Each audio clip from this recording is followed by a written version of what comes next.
used to say this a lot. Hey, Johnny, here's a dopey idea. And sometimes they were. Really dopey. Sometimes they were truly dreadful. But sometimes they took the air from the room and they left us both completely silent.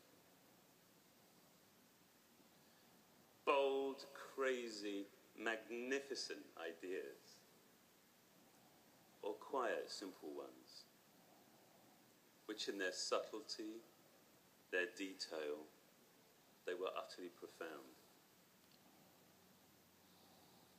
And just as Steve loved ideas and loved making stuff, he treated the process of creativity with a rare and a wonderful reverence. You see, I think he, better than anyone, understood that while ideas ultimately can be so powerful, they begin as fragile, barely formed thoughts, so easily missed, so easily compromised, so easily just squished. You know, I love the way that he listened so intently. I loved his perception, his remarkable sensitivity, and his surgically precise opinion. I really believe there was a beauty in how singular, how keen his insight was, even though sometimes it could sting. As I'm sure many of you know, Steve didn't confine his sense of excellence to making products. You know, when we traveled together, we would check in, and I'd go up to my room, and I'd leave my bags very neatly by the door, and I wouldn't unpack.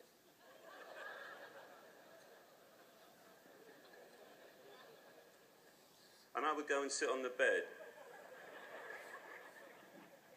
I would go and sit on the bed next to the phone. And I would wait for the inevitable phone call. Hey, Johnny, this hotel sucks. Let's go.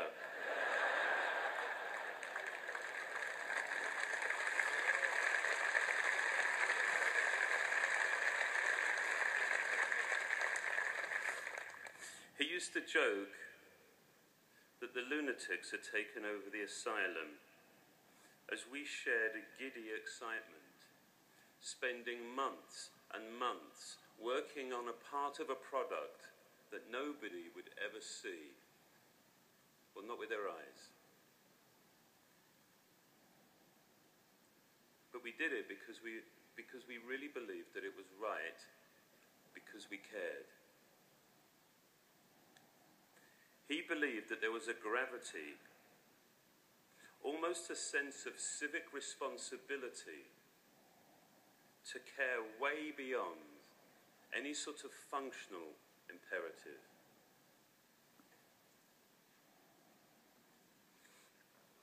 Now, while the work hopefully appeared inevitable, appeared simple and easy, it really cost. It cost us all, didn't it? But you know what? It cost him most. He cared the most. He worried the most deeply. He constantly questioned, is this good enough? Is this right? And despite all his successes, all his achievements, he never presumed, he never assumed that we would get there in the end. When the ideas didn't come,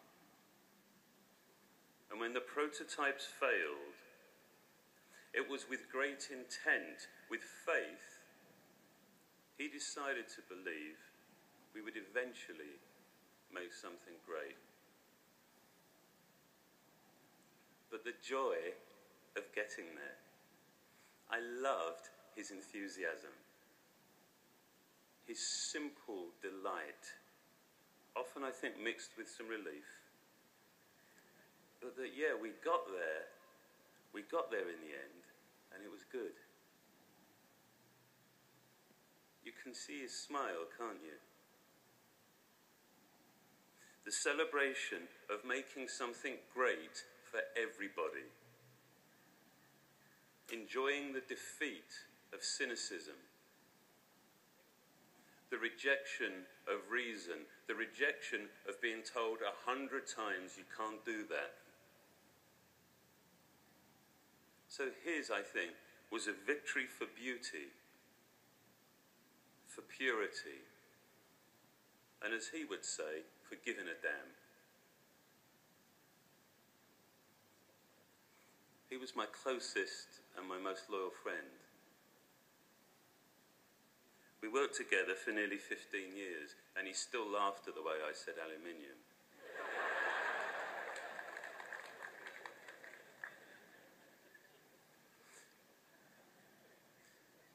For the past 2 weeks, I think we've all been struggling to find ways to say goodbye. This morning, I simply want to end by saying thank you, Steve. Thank you for your remarkable vision, which has united and inspired this extraordinary group of people. For all that we have learned from you, and for all that we will continue to learn from each other, thank you, Steve.